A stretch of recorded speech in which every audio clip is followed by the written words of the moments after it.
इसी बीच जो बड़ी खबर आ रही है कानपुर हिंसा से जुड़ी हुई वो आपको बता देते हैं। दरअसल कानपुर हिंसा के 4 आरोपियों को थोड़ी ही देर में कोर्ट में थोड़ी देर पहले कोर्ट में पेश किया गया है। पुलिस ने हिंसा के मास्टरमाइंड हयात हाशमी और जावेद मोहम्मद समेत 4 आरोपियों को कोर्ट में पेश किया है। इस बीच कोर्ट के बाहर रैपिड एक्शन फोर्स की तैनातगी कर दी गई है और कोर्ट परिसर के बाहर भी भारी सुरक्षा व्यवस्था देखने को मिल रही है। आपको बता दें कि अब से कुछ देर पहले इनकी पेशी हुई और कानपुर हिंसा के बाद वहां के हालात अब भी तनावपूर्ण है। ऐसे में भारी संख्या में पुलिस बल अभी भी वहां मौजूद है।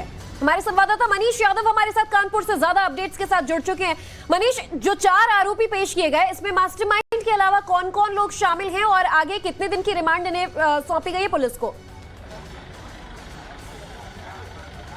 देखिए, एक तो हयात हाशमी जिसे पेश किया गया, उसके अलावा जावेद अहमद खान था उसे पेश किया गया है। 2 आरोपी और हैं और सभी आरोपियों को 14 दिन की रिमांड स्वीकृत हुई है और 14 दिन की पुलिस रिमांड कोर्ट ने दी है। इनसे आगे पूछताछ की जाएगी। 2 आरोपी जिसमें हयात और जावेद है उसे पुलिस लेकर रवाना हो गई और बाकी देखिए सामने आप तस्वीरों में देख सकते हैं 2 आरोपियों को कोर्ट परिसर से बाहर निकालकर जीप में बिठाया जा रहा है। 4 को पेश किया गया था।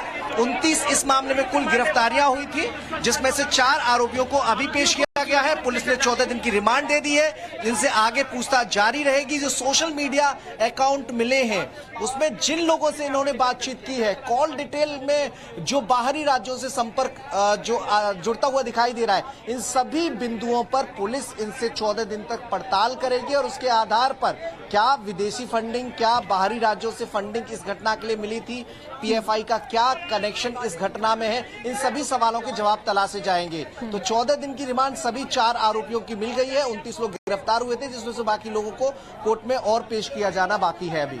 बिल्कुल मनीषा, बने रहिएगा हमारे साथ। की बड़ी खबर इस वक्त की अपने दर्शकों को बता दें, टाइम्स नाउ भारत पर ये सबसे बड़ी खबर इस वक्त की हम आपको बता रहे हैं। 14 दिनों की न्यायिक हिरासत में इन आरोपियों को फिलहाल भेज दिया गया है। मनीष, अभी देखिए कितना महत्वाकांक्षी यह हयात रहा। इस बात से समझा जा सकता है कि 2012 में अपनी बहन की, अपनी मां तक की बलि इसने चढ़ा दी थी और इसके बाद अब जब यहां पर हिंसा होती है कानपुर में, पूरी की पूरी तैयारी बाकायदा पहले की जाती है। ये मुख्य आरोपी है, मास्टरमाइंड माना जाता है। तो बहुत सारे ऐसे तार हैं जो यहां से जुड़कर कई जगहों तक जाकर फैले हुए होंगे और इसी वजह से ये 14 दिनों की न्यायिक हिरासत बेहद महत्वपूर्ण।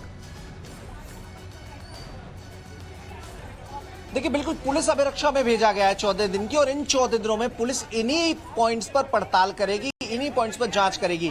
पहले के भी कई मामले हैं, उन मामलों में क्या प्रगति रही है पुलिस इसकी भी जांच कर रही है। इसके अलावा इस घटना में ये जो कॉन्स्पिरेसी इसने की, कितनी बड़ी कॉन्स्पिरेसी थी, इस कॉन्स्पिरेसी में क्या पर्दे के पीछे कुछ लोग शामिल थे जो लगातार इसे गाइड कर रहे थे, ये ऐसे कई सवाल हैं। इसके अलावा जो पीएफआई कनेक्शन है, चूंकि कानपुर से लेकर लखनऊ सहित कई जिलों में पीएफआई का मजबूत नेटवर्क है।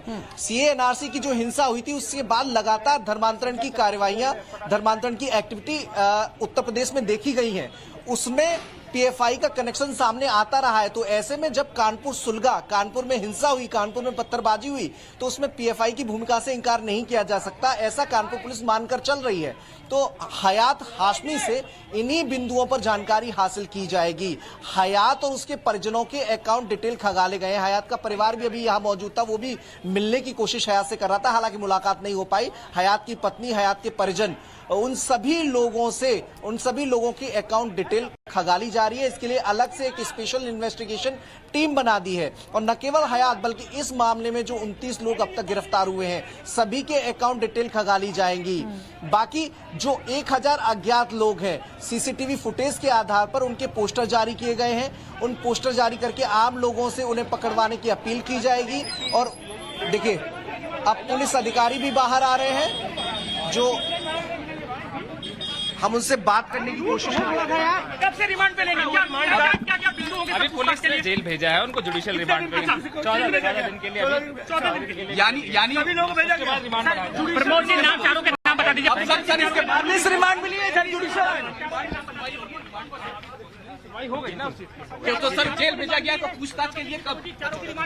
सर अभी 14 दिन की पुलिस रिमांड मिली है।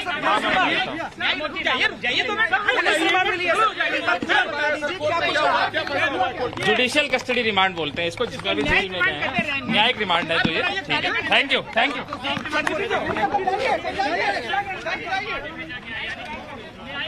मनीष, 14 बिल्कुल दिन की ये न्यायिक तस्वीरें भी आप हिरासत में दिखाते भेजा रहिए, गया बने है। रहिए हमारे साथ। इस बीच दर्शकों को ये बता दें कि एक्सक्लूसिव खबर सबसे पहले टाइम्स नाउ नव भारत पर हमने आपको बताया कि इस तरह से जो 4 मुख्य आरोपी हैं उनकी पेशी के बाद उन्हें 14 दिन की रिमांड पर भेज दिया गया।